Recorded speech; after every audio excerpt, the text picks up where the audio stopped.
خلیجی عرب ممالک نے ایران کے خلاف امریکی فوجی کارروائیوں کی بھرپور حمایت کا اعلان کر دیا۔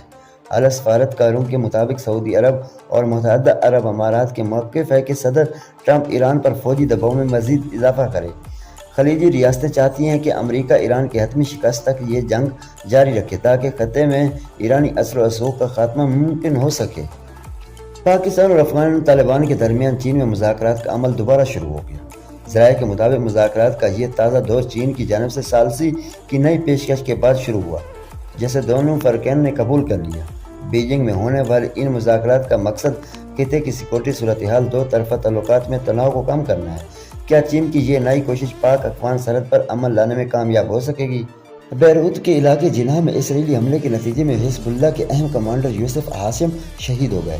سیکورٹی ذرائع کے مطابق یوسف ہاشم حزب اللہ کے عراق سے متعلق عسکری امور کے سربراہ تھے، جنہوں نے ایک خیمے میں ہونے والی ملاقات کے دوران نشانہ بنایا گیا۔ اس ہلاکت کو حزب اللہ کے تنظیمی ڈھانچے کے لیے ایک بڑا دھچکا قرار دیا جا رہا ہے۔ اسرائیلی پارلیمنٹ کی جانب سے فلسطینیوں کے لیے سزائے موت کی منظوری کے بعد کونسل آف یورپ میں اسرائیل کے مبصر کی حیثیت خطرے میں پڑ گئی۔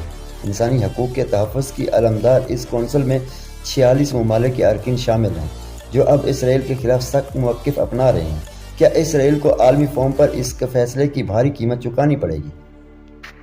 ایران کے تنازع میں پاکستان کی فعال سفارتی کوششوں نے بھارت کو پیچھے چھوڑ دیا ہے۔ نئی دہلی تاحال صرف محتاط بیانات اور انرجی سیکورٹی تک محدود ہے، جبکہ پاکستان کا متحرک کردار عالمی سطح پر نمایاں ہو کر سامنے آیا ہے۔